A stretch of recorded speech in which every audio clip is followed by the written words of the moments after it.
On the Raiders rundown, we have new news and new insight on what is happening inside the Raiders locker room. Plus, former players react to the ongoing disaster that is the Las Vegas Raiders, and the coaching staff decides to host some workouts for some new young talent. And Jeff Saturday is being mocked by the NFL, and everyone expects him to lose to the Raiders, but as Raiders fans, do we really think that's gonna happen? We are almost at 34,000 subscribers, so hit that subscribe button for more Raiders content. What is going on in Vegas? And what is going on with the Las Vegas Raiders? That is the question that former Raiders running back Kenyon Drake is asking himself as he continues to ball out on the Baltimore Ravens after the Raiders released him earlier this season and really did not give the guy a chance to even compete at the running back position. And placing two players like Darren Waller and Hunter Renfrow on IR really shows that the Raiders are looking forward to next year and not this year at all. Jonathan Abram has also been released, and he seems very confident inside the Packers locker room at a press conference, saying he doesn't have anything to prove. He's played a lot of football, a lot of good football, and people around the league notice that. That is why he is there with the Green Bay Packers. So Abram, he's not acting like, oh, I did bad with the Raiders or anything. He's confident in himself as a good football player. So it makes you think, why did the Raiders release this guy if he is still a competent competitor and people around the league value his talent? Keep in mind, the Broncos also tried to pick this guy up. So the Raiders are getting rid of players, not necessarily because they think they can't compete and win games for the remainder of the season, but they're placing players on IR. They're releasing players because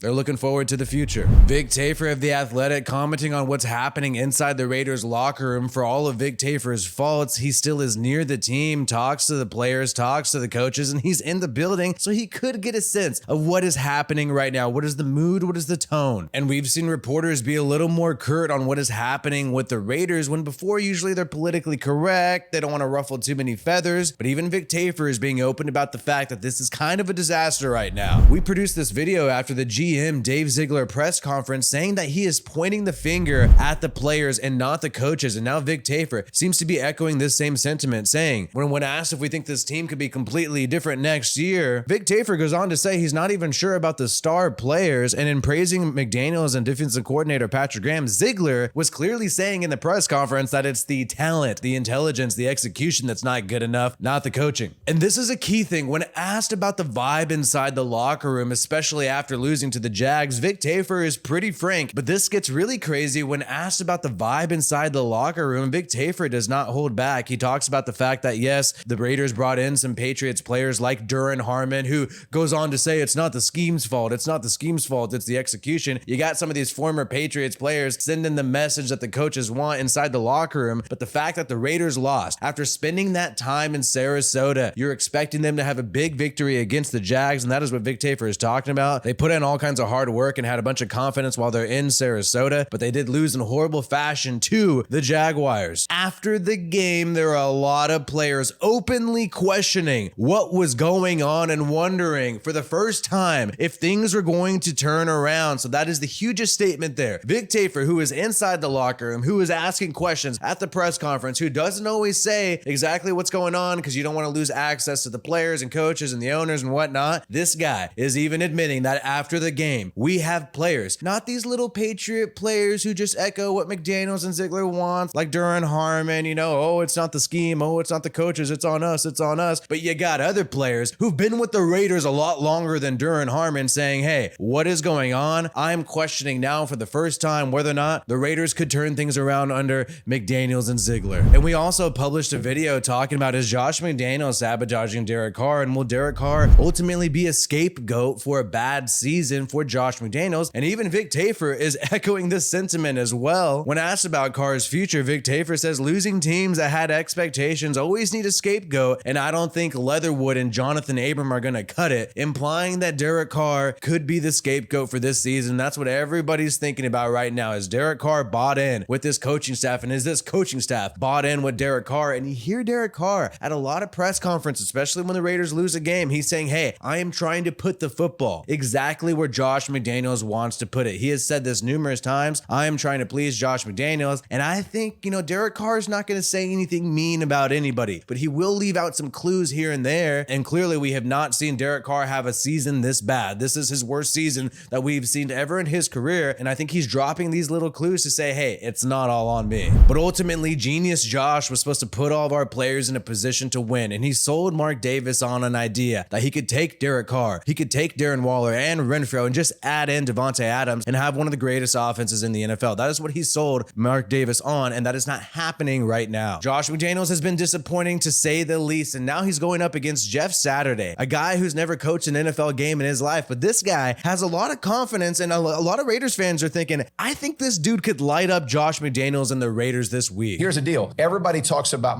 I'm completely comfortable in who I am as a man, bro. I know I can lead men. I know the game of football, and I'm passionate about it. He already has this one thing that Josh McDaniels does not have. Bro is able to give a speech right now, talking about being passionate, and you heard Josh McDaniels saying, if you need a big speech in the NFL to motivate yourself, well, maybe you're not ready for the NFL, so no big speeches from Josh McDaniels. Are you as qualified as somebody else, bro? I spent 14 years in a locker room. I went to playoffs 12 times. I got 5 dudes in the Hall of Fame that play with it. You don't think I've seen greatness? This guy is coming out with confidence and believes that he can get it done, saying, bro, you don't think I know football? Here's the deal, man. None of us are promised a good job. I may be terrible at this, and after 8 games, I'll say, God bless you. I am no good. I may be really good at it. I got no idea, but I dang sure ain't gonna back down. I can tell you that.